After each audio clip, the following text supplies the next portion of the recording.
12 वर्षीय कौसर अंसारी गुमशुदा है। वो वहां जोधपुर में अशफाक और फरजाना करीमी के 3 साल के बेटे की आया का काम कर रही थी। अशफाक का कहना है कि उसने 3 जून की रात को उसे रियाजपुर गुजरात जाने वाली बस में बिठा दिया था।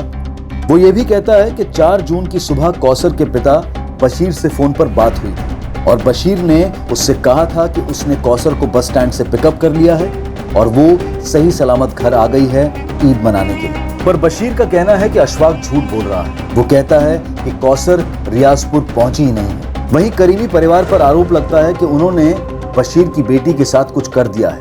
अशफाक प्रत्यारोप लगाता है कि कौसर के गायब होने के पीछे बशीर का ही हाथ है। जिस बस में अशफाक ने कौसर को बिठाया था उसका कंडक्टर सूर्या और ड्राइवर कपिल ये स्टेटमेंट देते हैं कि उन्होंने अशफाक को देखा था कौसर को बस में बिठाते हुए। सूर्या ये भी कहता है कि रियाजपुर बस स्टॉप पर बशीर कौसर को अपने साथ ले गया था। कॉन्ट्रैक्टर लतीफ जो बशीर के गांव का है स्टेटमेंट देता है कि अशफाक और उसकी बीवी झूठ नहीं बोल सकते। बशीर आरोपों और संदेह की गिरफ्त में है। क्या उसने वाकई में कौसर के साथ कुछ किया है? बेटी के गुमशुदा होने पर यास्मीन की हालत खस्ता है। वो रियाजपुर के मौलवी की मदद से जोधपुर के एक एनजीओ की मदद लेती है। एनजीओ की अध्यक्ष कल्पना पांडे अपने कॉन्टैक्ट्स के जरिए कौसर की मिसिंग फाइल फिर से खुलवाती है और अब क्राइम ब्रांच कौसर की खोज में लग जाती है। अब इतना तो साफ है कि इस केस में कोई तो है जो कौसर के बारे में झूठ बोल रहा है। ये शख्स कौन है? कौसर को काम पर रखने वाला अशफाक करीमी या फिर उसका अपना पिता बशीर अंसारी? अब आगे ये मसला उठाकर बशीर तुमने खुद अपने पैरों के ऊपर कुल्हाड़ी मारी। भुगतो अब। लतीफ भाई, अगर आपको लगता है इन सब में मैं शामिल हूं तो आपको इतनी फिक्र क्यों हो रही है? इस केस में एक बात काफी स्पष्ट थी कि कौसर के साथ कुछ गलत हुआ था। ये 12 साल की बच्ची कहां थी और किस हाल में थी, ये एक बड़ा परेशान करने वाला सवाल था।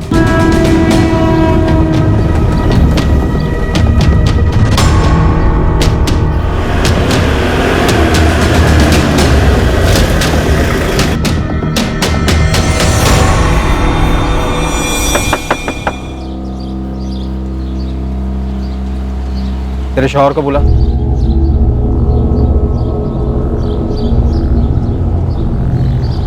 तेरे लिए जोधपुर क्राइम ब्रांच आई है।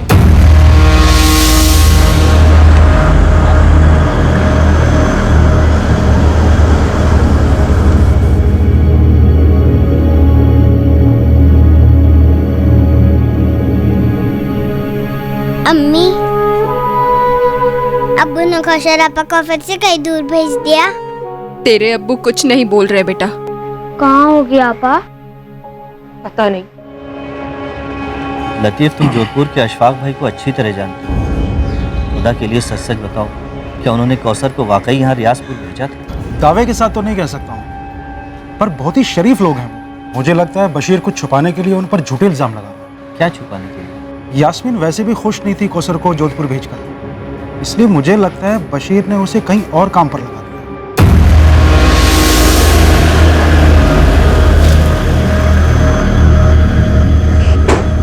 मैंने बशीर से साफ साफ कहा था कि कौसर को अकेले भेजना सेफ नहीं है। फिर भी आपने उसे भेजा?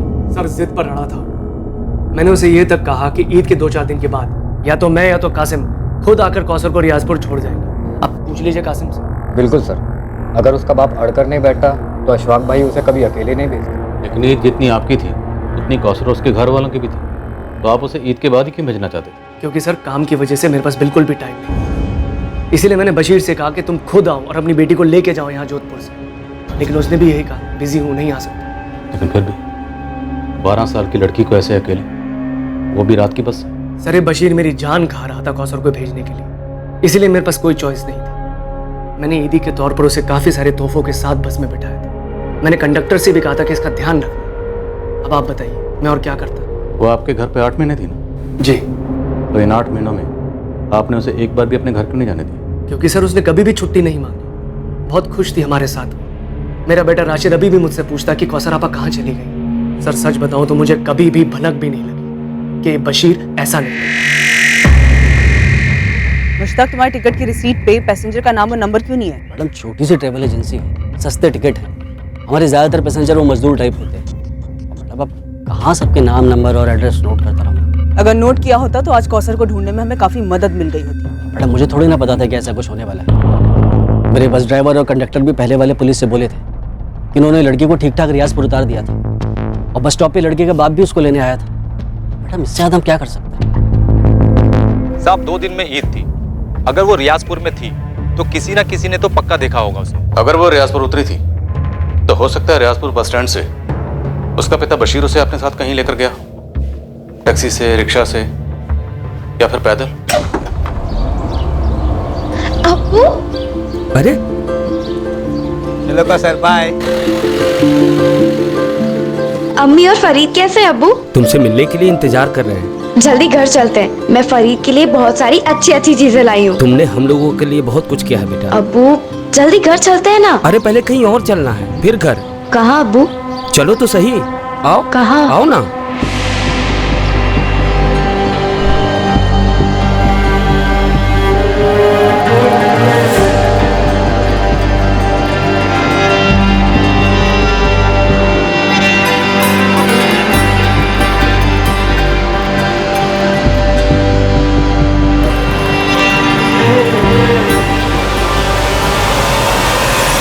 ऐसा भी क्या गुस्सा था कौसर को जो उसे मार ही डाला और अशफाक से पैसे भी निकलवाने चाहे?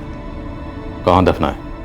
मुझे नहीं पता सर, मुझे नहीं पता मुझे उस पर किस बात का गुस्सा था, लेकिन एक बात सच है, सच हो सकती है। क्या? जब वो जोधपुर वाले साहब मेरी पिटाई कर रहे थे। बोल, क्या किया तूने कौसर के साथ? बोल साले बोल।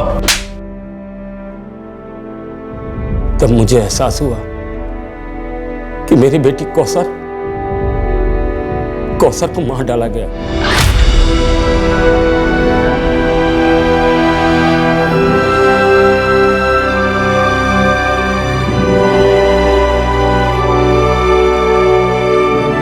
ये अशफाक कातिल है मेरी बेटी का साहब, मार डाला मेरी पुंसी बच्ची को। इसलिए तो अशफाक से पैसे मांग रहा था, बता और मुआवजा। इस कौसर को काम पर रखकर ना बहुत बड़ी गलती कर दी है सर। सर आप इस बशीर को आड़े हाथों लीजिए, बहुत बड़ा गेम खेल रहा है। कैसा गेम? सर ये जब भी जोधपुर आता है इस केस के सिलसिले में मुझे फोन करता है। अशफाक भाई, केस लंबा चलेगा तो तकलीफ आपको होगी। कहना क्या चाहता है बशीर? आप मुझे मुआवजा दे दो, 15 लाख, केस वापस ले लूंगा और कौसर को भी भुला दूंगा। कलीस बेगैरत आदमी अपनी बेटी का सौदा कर रहा है तुम मुझसे? सर इस आदमी का मकसद सिर्फ पैसे हटना है। मैंने इंस्पेक्टर त्रिवेदी से भी यही कहा था, जैसा भी हो कौसर के बारे में पता लगाइए। क्या पता इस बशीर ने उसे पहले ही मार दिया हो। तो फिर लाश कहाँ है? बताइए ना, कहाँ है लाश? 10 दिन हो गए मेरी बच्ची को गायब हुए, किसी को तो मिलती। तू बता दे। क्या बताऊं सर, गरीब आदमी, इसलिए मेरी जवान की कोई कीमत नहीं है। पर अशफाक भाई मुझ पर वाहियात इल्जाम लगाएंगे, आप इसे सच मानेंगे? तेरी बात भी सच मानेंगे, लेकिन सच बोल के तो देख। क्या बताऊं और क्या देखूं साहब, 4 पैसे घर में आएंगे यही समझकर मैंने अपनी बच्ची को भेजा लतीफ के भरोसे। अब वही लतीफ मुझ पर उंगली उठा रहा है, ऊपर से कहता है बशीर कि सब बड़े पुलिस वाले के पास चला गया। तुम्हें बहुत तकलीफ होगी, हो रही है साहब, हो रही है, क्योंकि सारी दुनिया समझती है कि मैंने अपनी कौसर के साथ कुछ कर दिया। तेरे हिसाब से पूरी दुनिया झूठी है। वो बस कंडक्टर, उसका कहना है कि जोधपुर से अशफाक ने कौसर को बस में चढ़ाया था और अगले दिन सुबह रियाजपुर बस स्टैंड से तू कौसर को लेने भी आया था। उस बस कंडक्टर की तुमसे क्या दुश्मनी? वो झूठ क्यों बोले? पैसा बोलता है सर। अब मुझे देखिए, 4 पैसे की लालच में मैंने उन लोगों पर भरोसा किया, सौंप दिया अपनी बच्ची को उनको, और देखिए क्या हालत की उन्होंने उसकी। तेरी बेटी तो 8 महीने से घर आई नहीं, तो तुझे उसके हाल का कैसे पता? वो लोग उसे नहीं आने देते थे, लेकिन मैं तो मिलने आया था। तू कब आया था उस समय? अप्रैल में। बेचारी की क्या हालत थी, बहुत उदास थी। उसके पहले 5 महीने सिर्फ फोन पर बात हुई और हर बार ही लगता कि बच्ची कुछ छुपा रही। और बता बेटा, तेरा स्कूल शुरू कर दिया उन लोगों ने? अब्बू वो आप कब आ रहे हैं यहाँ? जल्दी आऊंगा, लेकिन तुमने जवाब नहीं दिया। सब ठीक है अब्बू, अच्छा रखती हूँ, खुदा हाफिज। मैं कुछ नहीं जानती। आप कल सुबह की पहली बस से जोधपुर जाएंगे, बस। अरे मैं तो बस ऐसे ही कह रहा था कि वो थोड़ी उदास है, हो सकता है आसपास लोग होंगे वहां, इसलिए वो कुछ नहीं बोल रही होगी। नहीं, पहले आप जाके अपनी आंखों से खुद देखिए, थोड़ी सी भी गड़बड़ लगे ना तुरंत वापस ले आइएगा। अरे यहाँ जो भी है, जैसा भी है, सब सही है। हाँ अबू, पापा को वापस लाने के बाद उसे कहीं मत भेजना। फरीद, तू बीच में ना बोल, खाना खा।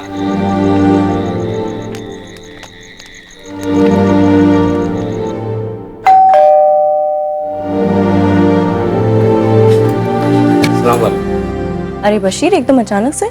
जी बस रहा नहीं गया, बुलाइए ना कौसर को। रुको बुला।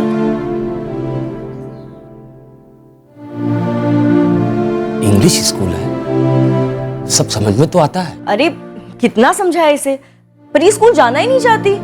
पर बात तो ये हुई थी कि कौसर अच्छे स्कूल में दाखिल होगी। हाँ एडमिशन हुई थी, पर एक हफ्ते बाद इसने जाना ही बंद कर दिया। कहती है घर पे रहना अच्छा लगता है इसे, है ना कौसर?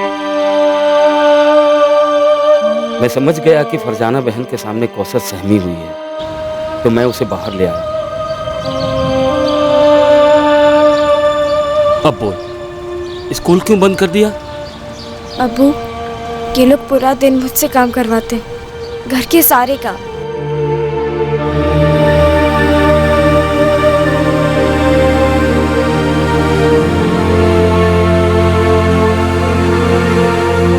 कौसर क्या कर रही है? जल्दी कर, राशिद उठने वाला, से घुमाने ले जाना है। फरजाना बहन मुझसे नहीं होता। तो थप्पड़ खाएगी ना, सब होने लगेगा। जल्दी कर। पर हाथ तो नहीं उठाया ना तुझ पे? 20 बार बोला है, अच्छी तरह से समझाया है। मशीन में एक बार में 10,000 कपड़े नहीं डालते, मशीन बाहर नहीं ले पाएगी, खराब हो जाएगी। समझ नहीं आती बात? मैं भी इतना काम नहीं कर सकती, थक जाती हूँ। अच्छा, उल्टा जवाब देने से और बहाने बनाने से जुबान नहीं थकती तेरी? और स्कूल में एडमिशन हुई ही नहीं अब्बू, मैंने पूछा भी था। स्कूल? अब्बू ने मुझे कहा था कि आप यहाँ मुझे स्कूल भेजेंगे। अच्छा, और तेरे अब्बू ने तुझे ये नहीं कहा कि काम चोरी ना करे? मुझे कहा गया था कि सिर्फ राशिद का काम करना होगा, पर आप तो घर के सारे काम करवाती। तो अपने घर में भी सारे काम करा करती थी ना तू। वो घर है, अलग है। अच्छा, तो ये क्या है? हाँ देखा कैसे जबान लड़ाती है, एकदम बदतमीज है ये। अशफाक भाई, मुझे अब बाकी के काम नहीं करने, मुझे स्कूल जाना है। देख, तू जो काम कर रही है ना, उसके बहुत तगड़े पैसे दे रहा हूँ तेरे बाप को। तो फिर बोला क्यों नहीं कि घर के सारे काम करवाएंगे? क्यों बोला स्कूल भेजेंगे? अशफाक भाई, मुझे आज ही से स्कूल जाना है। हुक्म चलाएगी हम पर? तुम तो सारा दिन घर पे होते नहीं हो, इसी तरह से नखरे करती रहती है। एक नंबर की आलसी कामचोर है, सारा दिन आराम करना है, ऐश करना है इसे। और स्कूल जाने का ना सिर्फ ये बहाना करिए ताकि इसे घर के काम ना करने पड़े। सुधर जा, अच्छे से काम कर, बहुत अच्छे से रख रहे हैं तुझे। और आइंदा स्कूल जाने की ना बात मत करना मेरे साथ, समझ आया? अब्बू मैं और यहाँ नहीं रह सकती, मुझे घर ले चलो। मैं वहाँ कोई और काम करके पैसे कमा लूंगी, पर मुझे घर जाना है अब्बू, मुझे यहाँ नहीं रहना। मुझे अम्मी और फरीद के साथ रहना है अब्बू, और आपके साथ। मुझे यहाँ से ले चलो अब्बू, मैं नहीं रह सकती। ये कोई एक बार की घटना नहीं है। कम से कम पैसों में नौकरों से ज्यादा काम करवाना मध्यम वर्गीय परिवारों में एक आम बात है, और अमीर घरों में तो ये सबसे ज्यादा देखने को मिलता है। कुछ अजीब सी धारणाएं सुनने को मिलती हैं, जैसे कि ये लोग तो कोई भी काम कर लेते हैं, इन्हें तो आदत होती है काम करने की, थोड़े में भी बहुत खुश हो जाते हैं ये लोग, वगैरह वगैरह। अक्सर मालिकों को लगता है कि वो नौकरों को खाना, कपड़े और सोने की जगह देकर कोई बहुत बड़ी दिलदारी का काम करते हैं। बड़े गर्व के साथ खुद नौकरों और दुनिया वालों को इस बात का एहसास दिलाया जाता है कि देखो कितने दिलदार हैं हम। पर इंसान की गरिमा का क्या, उसके हक का क्या? नौकर विरोध में चूं भी करे तो उस पर बदतमीजी, काम चोरी, यहां तक कि चोरी के भी इल्जाम लगते हैं। जी नहीं, हम ये सब बढ़ा चढ़ाकर नहीं कह रहे हैं, आंकड़े यही हकीकत बयां करते हैं। और यहां इस केस में इस अमानवीय बर्ताव से पीड़ित कौसर सिर्फ 12 साल की थी। क्या वो अपने साथ हो रहे जुल्म के बारे में झूठ बोल रही थी? मुझे उस दिन मेरी बच्ची को वापस ले आना चाहिए था। तो क्यों नहीं ले गए? मैं उनकी बातों में आ गया था साहब। देखो बशीर भाई, छोटी है, घर की याद आती होगी, इसलिए मैं बुरा नहीं मान रही हूँ कि वो इस तरह से झूठ बोल रही है। होता है, कोई बात नहीं। बशीर लो, हमें देखो, इस घर को देखो, क्या लगता है तुम्हें इस घर में जल्लाद रहते हैं, एक छोटी सी बच्ची को मारेंगे? और बशीर भाई, वॉशिंग मशीन में एक दो बार कपड़े डालना निकालना काम थोड़ी होता है। मेरी अपनी बेटी होती तो उससे भी करवाती ना। पर बच्ची कह रही थी कि आपके यहाँ और कोई नौकरानी नहीं है। मिलती नहीं है ना बशीर भाई, तभी तो सारे काम मुझे करने पड़ते हैं। इसलिए तो कौसर को रखा है राशिद के लिए। बशीर, हम तुम्हारी बच्ची को अपनी बच्ची की तरह ही रख रहे हैं। अब रही बात स्कूल जाने की, तुम्हारी बच्ची मानती नहीं है, बहाने बनाती रहती है। कभी टीवी देखना है, कभी कुछ और करना है, बचपना है। और इस महीने दोबारा करवा देंगे ना एडमिशन। आप फिक्र मत कीजिए बशीर भाई, जितना पढ़ेगी उतना पढ़ाएंगे हम। और हाँ देखो, मैंने उसकी पगार 15 की जगह 18,000 कर दी, ठीक है? बशीर देखो, अच्छे अच्छे बच्चे भी कभी कभी झूठ बोला करते हैं। हम बड़ों को उनकी बात को इतना सीरियसली नहीं लेना चाहिए। हाँ, और जैसे जैसे होश आएगा ना, वो झूठ बोलना भी बंद कर देगी। और 1 साल उसको यहाँ पे रख कर देखो, तुम्हारे घर जाने के लिए मना कर देगी। हाँ, और ये कहानियां बनाना भी बंद कर देगी। बातों के ऐसे लपेटे में लिया मुझे कि मुझे लगा वो लोग सच बोल रहे हैं, जैसे आपको अभी लग रहा है कि अशफाक भाई सच बोल रहे हैं। सर, अशफाक के कॉल रिकॉर्ड्स भी वही कह रहे हैं जो वो कह रहा है। 3 और 4 जून को उसकी और बशीर के बीच में बात हुई है, और उसके बाद भी दोनों के बीच में बात होती रही है। पर बात क्या हुई ये तो कॉल रिकॉर्ड्स नहीं बता सकते बहरे। सर, मैंने इस बस कंडक्टर सूर्या और ड्राइवर कपिल, इन दोनों से मिलके बात की, और उस रियाजपुर वाले लतीफ, उससे फोन पे बात की। सर, क्या ये मिलके झूठ बोल रहे हैं? सबके सब एक ही बात बोल रहे हैं, और जरूरी नहीं है कि सब सच बोल रहे हैं। सर, बशीर कह रहा था कि बच्ची नाखुश थी, उसे वहाँ टॉर्चर किया जा रहा था। पर जब मैंने कौसर की माँ यास्मीन से बात की तो उसे इन सब के बारे में कुछ भी नहीं पता था। ये आप क्या कह रही है? मेरी कौसर से फोन पे बात होती थी, पर उसने तो कभी इस बात का जिक्र नहीं किया। पर जब बशीर मिला था उसे तो सब कुछ कहा था। क्या? यास्मीन, ये बात बहुत अजीब है। बशीर ने तुमसे ये बात क्यों छुपाई? अल्लाह जाने। यास्मीन दरअसल पुलिस की पहली टीम और अब क्राइम ब्रांच, दोनों की तहकीकात इस तरह बढ़ रही है कि बशीर काफी कुछ छुपा रहा है। मम्मी, याद है जब अब्बू आबा से मिलकर लौटे थे तब उन्होंने कहा था वो तो वहाँ बहुत खुश है। यास्मीन,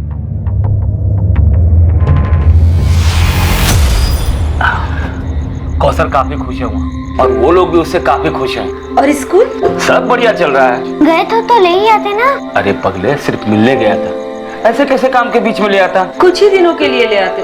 तरस गई हूँ उसे देखने। मैं भी। थोड़ा इंतजार करो, ईद हमारे साथ ही मनाएगी कौसर। यास्मीन, हमारे पास इस बात का सबूत है कि अशफाक करीमी ने 3 जून को कौसर को बस में बिठाया था। वो रियाजपुर पहुंची भी थी और बशीर उसे वहां लेने भी गया था। ऐसा कैसे हो सकता है? अब्बू इतना झूठ नहीं बोल सकते।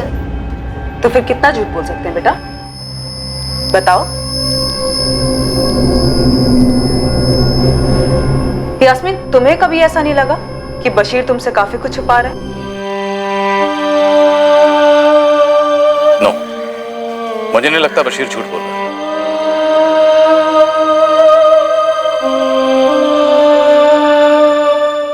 बच्चा, हमारे पास कोई सबूत नहीं है ये साबित करने के लिए कि अशफाक और फरजाना ये दोनों झूठ बोल रहे हैं। हमारे पास बशीर के खिलाफ सबूत के तौर पर एक बिना नाम के टिकट की रसीद, कुछ बिना डिटेल के फोन रिकॉर्ड्स और 3 गवाह जो इंसान, पर हम सब जानते हैं इंसानियत बिकाऊ है। एक्चुअली सर, मुझे इस बस कंडक्टर सूर्या और ड्राइवर कपिल, इन दोनों पे पहले शक हुआ था। इस बस का लास्ट स्टॉपेज है अहमदाबाद। मैंने वहाँ पे अपनी एक टीम एक्टिवेट कर दी है ये जानने के लिए कि कहीं ये दोनों किसी रैकेट में तो शामिल नहीं है। रैकेट बिजली की तरह काम करते हैं। घर भी वक्त निकला जा रहा है। बच्ची कौसर कहाँ है?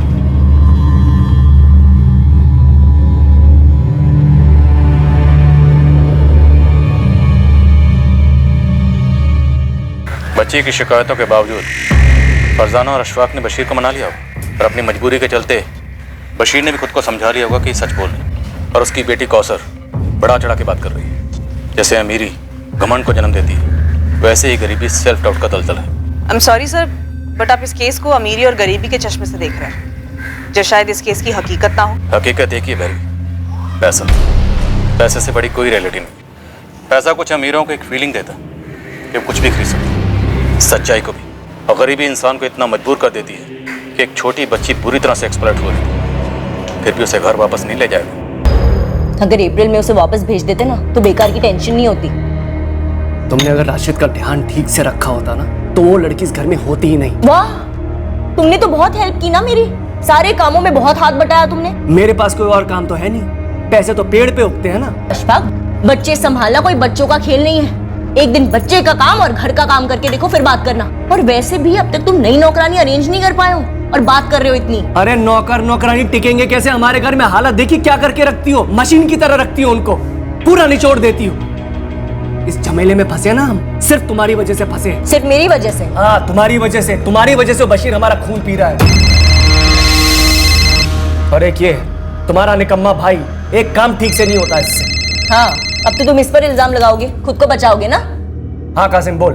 अशफाक भाई, ये नई पुलिस टीम लियाकत और शमशेर को उठा के ले गई है पूछताछ के लिए। उन्हें क्यों? मैं क्या जानूं अशफाक भाई, लेकिन कुछ ज्यादा ही फुदक रही है ये नई टीम। तो वो दोनों अभी कस्टडी में है? हाँ, ये गफूर आया है, उसने बताया कि उनको उठा के ले गए। क्या हुआ? अरे होना क्या है, बैंड बज रहा है हमारा।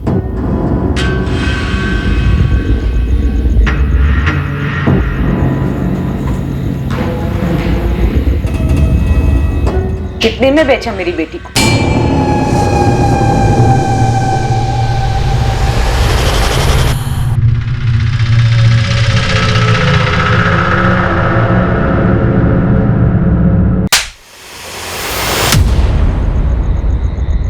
अब्बू पर हाथ उठाएगा? अब्बू पर? आपा को घर क्यों नहीं आए? क्यों? तेरे लिए और तेरे लिए, खुद कौसर के लिए। हम लोग एक जहन्नुम से निकले थे।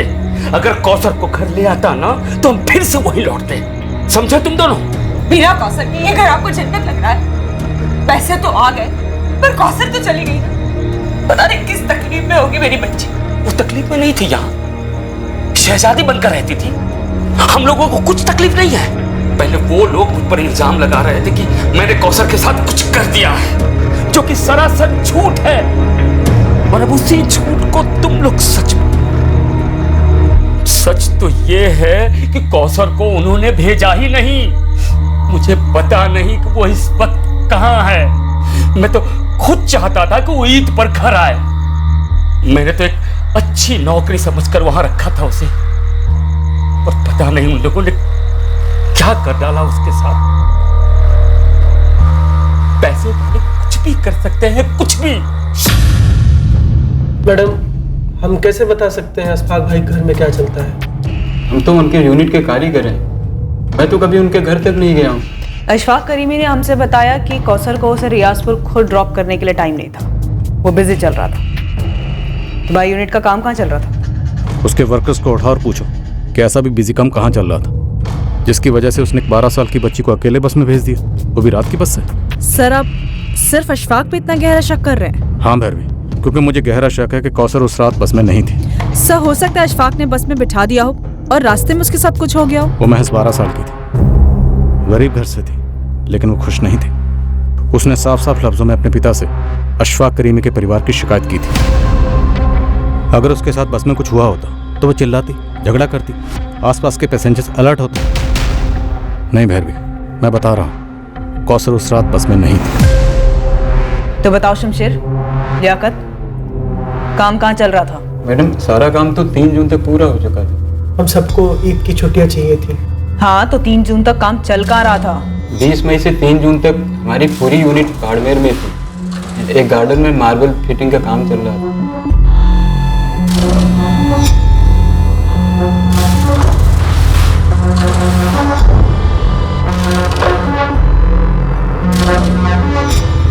पार्टी अशफाक भाई की खास थी। हम पूरी ताकत लगा रहे थे ईद के पहले काम पूरा करने की। हमने 2 तारीख तक सारा काम निपटा लिया था। तो अशफाक करीमी ने हमसे झूठ बोला कि उसके पास कौसर को रियाजपुर ड्रॉप करने का टाइम नहीं था? मैडम, वो सब हमें नहीं मालूम। उनकी निजी जिंदगी है मैडम, हमारा कोई ताल्लुक नहीं। कौसर के साथ क्या हुआ था ये बहुत पहले पता चल सकता था। ठीक उसी वक्त जब मिसिंग कंप्लेंट दर्ज हुई थी, जब इन्वेस्टिगेशन पहली पुलिस टीम के हाथ में थी, एक अहम सुराग नजरअंदाज हो गया था। पर सवाल यह था कि यह नजरअंदाजी गलती से हुई थी या फिर जानबूझकर एक गुनाह पर पर्दा डाला गया था।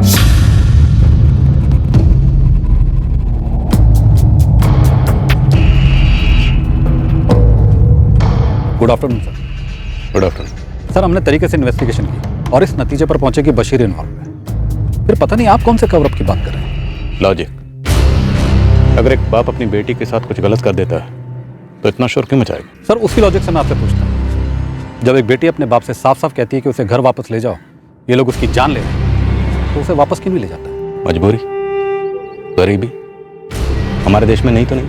सर, आप उस लालची बशीर के आंसुओं पर जा रहे हैं। सबूतों का क्या, गवाहों का क्या, बस के कर्मचारी, उसी के गांव का लतीफ, मतलब सभी ने बशीर के खिलाफ स्टेटमेंट दिया। स्टेटमेंट होता है त्रिवेदी, सच कब से होने लगा? ये बस टिकट की कॉपी जब तुम्हारे सामने बतौर सबूत पेश की गई, तुम्हें इसमें कोई खोट नजर नहीं है? टिकट की कॉपी भी लाओ। इस फोटो कॉपी को देखकर तुम्हारे दिमाग में कोई डाउट नहीं है?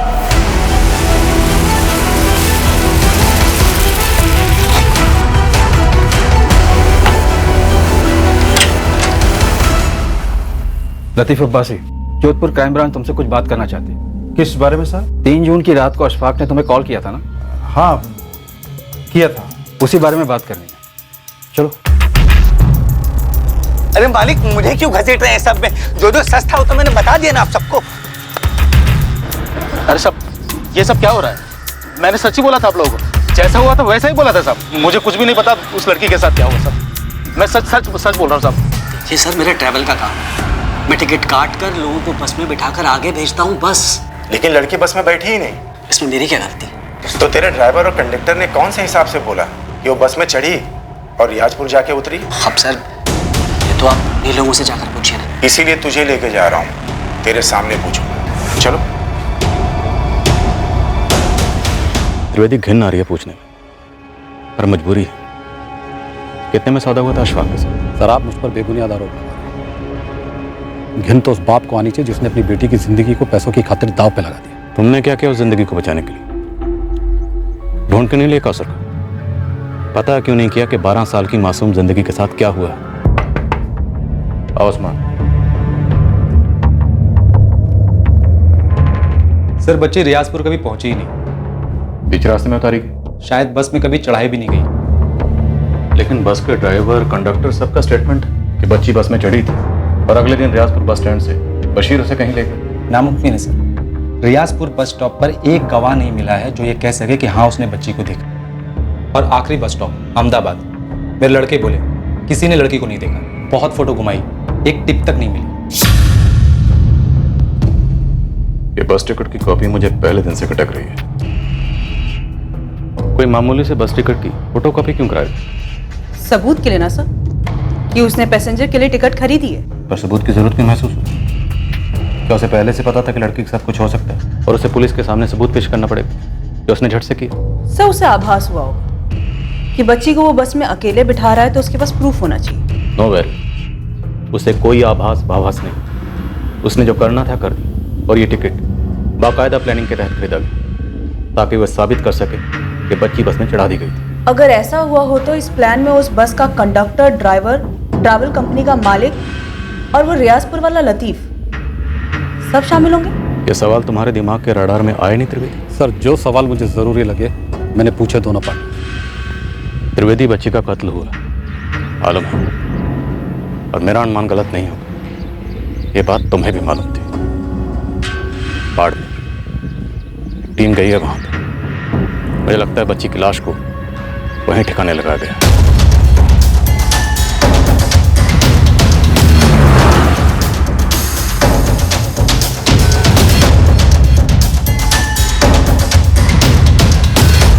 शमशेर, लियाकत, हमें लगता है कि तुम दोनों जानते थे कि लड़की मारी गई थी। क्या उसे यहां से कहीं ले जाया गया था? तुम दोनों की खामोशी काफी कुछ खुसर फुसर कर रही है। इस खामोशी को फोड़कर चीख चीख कर चिल्लाना आता है मुझे। सुनोगे अपनी आवाज?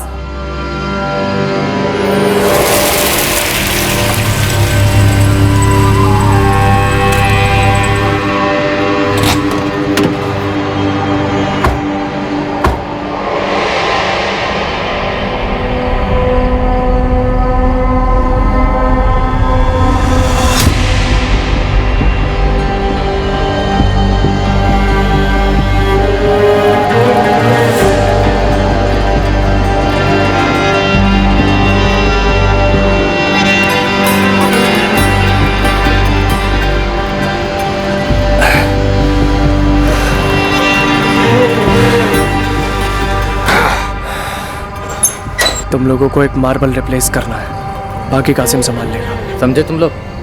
चलो। देख कासिम, सब कुछ ठीक ठाक होना चाहिए, बाद में कुछ भी बाहर नहीं आना चाहिए। मैं सब देख लूंगा।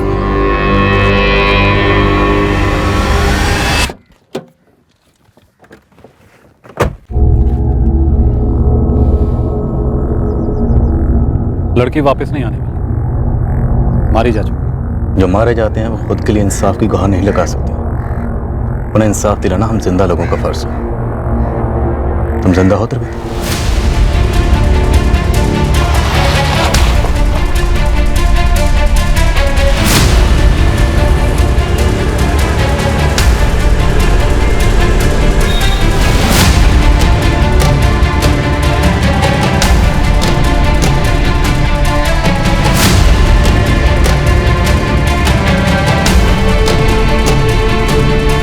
कौन है आप लोग? Crime branch, Jodhpur. बता शमशेर, कहाँ है कौसर?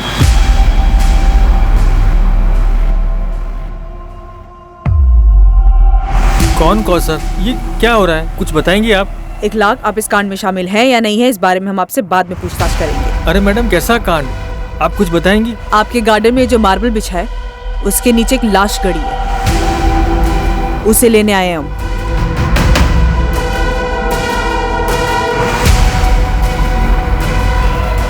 ये सही है, इसी को रिप्लेस करेंगे। शुरू हो जाओ।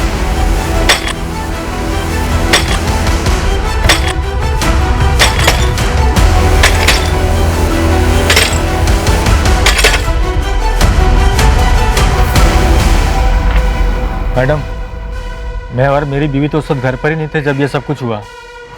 मैंने तो सिर्फ अपने दोस्त अशफाक को ये काम दिया था, इसके आगे हमें कुछ भी नहीं मालूम। इखलाक, वो सब हम मालूम कर लेंगे। वैसे मैडम, ये लाश मतलब कौन है, किसकी है? तुम्हारे दोस्त अशफाक के घर में काम करने वाली एक नौकरानी थी, 12 साल की बच्ची। आराम से, संभाल के। हाँ,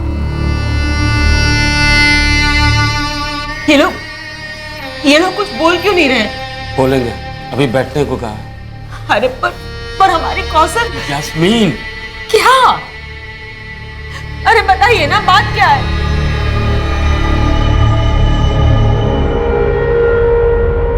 मैडम, आपको दिखाई नहीं दे रहा है मेरे बच्चे की क्या हालत हो रही है? बच्चे के लिए कुछ चीज चाहिए तो बता दीजिए, मंगवा देंगे।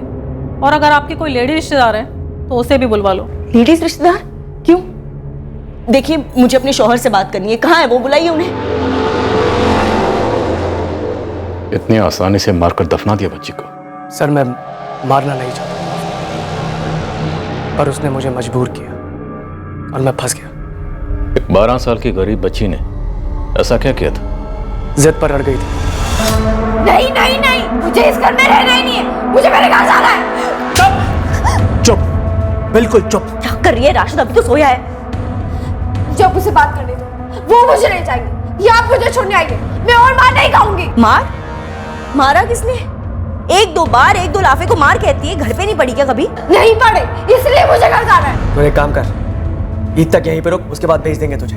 नहीं, मुझे अभी के अभी जाना है। आप छोड़ने नहीं आएंगे तो मैं खुद से चली जाऊंगी। अरे कौसर, क्या कर रही? कौसर कर रही है? क्या बोल रहा हूँ मैं? मैंने बोला ना, ईद के बाद। देख, बखेड़ा मत खड़ा कर, चुपचाप अंदर जा और सो जा। मुझे नींद नहीं आती और मुझे चुपचाप भी नहीं रहना। मुझे इस घर में कोई काम ही नहीं करना, ना राशिद का ना घर का। मुझे इस घर में रहना ही नहीं है। मुझे अभी क्या मेरे घर जाना है। बाई, इतनी अकड़ है इस लड़की में। देख, तू इस घर से तो तभी जाएगी जब मैं तुझे भेजूं। नहीं, मैं अभी क्या भी जाऊंगी।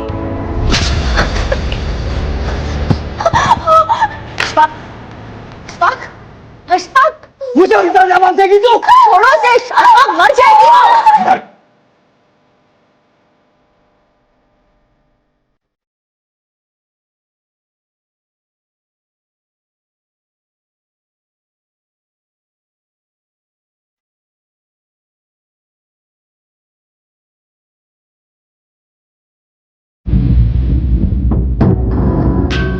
अशफाक, ये क्या हो गया इसे?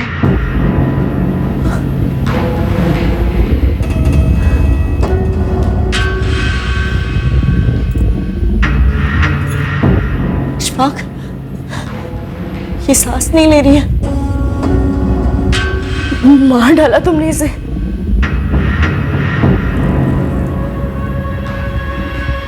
ये भी खत्म और तेरी सारी शिकायतें भी खत्म। यहाँ भी मैं जिम्मेदार हूँ। हाँ, मैंने कहा था मार डालो इसे। तो और क्या करता मैं? तुम्हें मार देता या मैं खुद को मार डालता? जिस तरह हमारी मार्बल की फैक्ट्री में इलेक्ट्रिक कटर की आवाज होती है ना, मेरे घर में रोज वैसी आवाजें होती थी। एक तरफ फरजाना की बकवास हुई, दूसरी तरफ इस कौसर का रोना धोना। बस उस रात दिमाग घूम गया मेरा।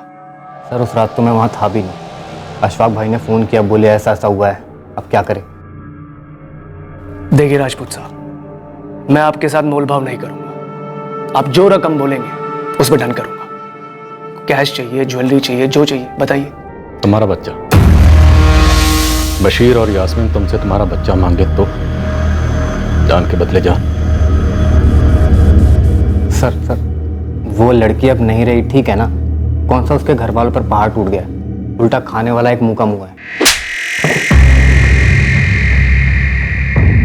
तुम दोनों भी नहीं रहोगे ना, तो तुम्हारे घर वालों पर भी कोई पहाड़ नहीं टूटेगा, बल्कि इस धरती का बोझ कुछ कम होगा।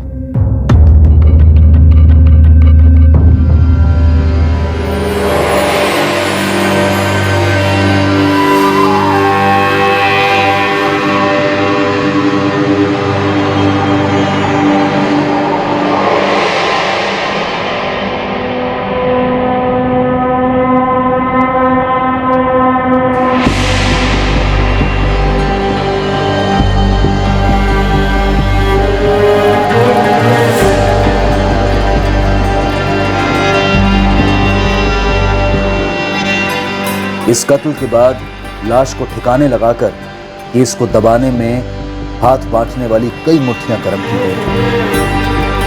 भरपूर पैसा खर्च किया गया था इस झूठी कहानी को रचने में कि कौसर जिंदा थी और घर भेजी गई थी। आना नहीं चाहिए किसी को, लेकिन अगर पुलिस आई पूछने तो तुम दोनों को मालूम है क्या बोलना और उस पर अड़े रहना। सब सेट है भाई, लेकिन एक बात है जो मुझे अभी सूझी। क्या? वो रियासपुर वाला लतीफ अब्बासी। तुम्हें बोलना कि तुमने रियासपुर में कौसर को देखा था बशीर के साथ। सवाल ही नहीं उठता अशफाक भाई, ये तो बहुत बड़ा झूठ हुआ, बुरा फंसूंगा। कैसे? मियाँ, ईद का टाइम है, अगर मैं ये कहूं कि मैंने देखा है, मेरे अलावा तो और किसी ने नहीं देखा होगा। लेकिन हाँ, एक काम हो सकता है। क्या? जल्दी बोल। आज रात को आप मुझे फोन कीजिए और बोलिए कि आपने बच्ची को बस में बैठा दिया है। मैं पुलिस के सामने यही सब बोलूंगा। झूठ के इस दिए को जलाए रखने के लिए पैसों का भरपूर तेल पिरोया गया था। सभी एक आवाज में कह रहे थे कि कौसर जिंदा है, जबकि सब जानते थे वो मारी गई है।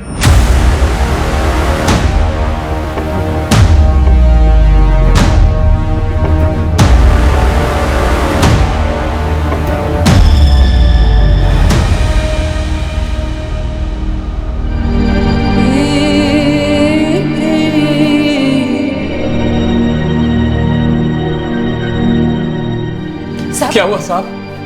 कहाँ है हमारी कौसर?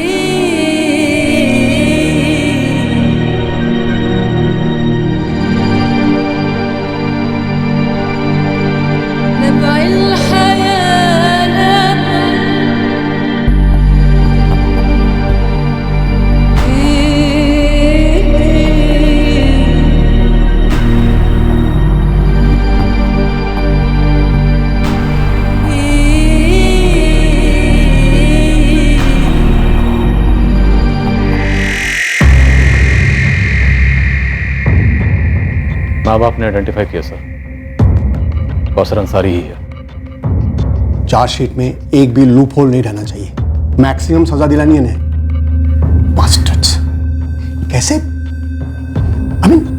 12 साल की बच्चे के साथ कोई कैसे ये सब कर सकता है? सर आई स्ट्रांगली फील कि इंस्पेक्टर त्रिवेदी ने कवर अप किया। हालांकि अभी इस वक्त उनके खिलाफ कोई डायरेक्ट सबूत तो नहीं है, पर सर इस केस को दबाने के लिए इतने लोगों की मुट्ठियां गर्म करी तो ये इम्पॉसिबल लगता है कि इंस्पेक्टर त्रिवेदी जो इस केस के मेन इन्वेस्टिगेटिंग ऑफिसर थे उन्हें घूस ना दी गई। मैं उसके खिलाफ एक डिपार्टमेंटल इंक्वायरी ऑर्डर करता हूं। अगर कुछ भी मिले ना उसके खिलाफ, चार्जशीट में उसका भी नाम जोड़ देना।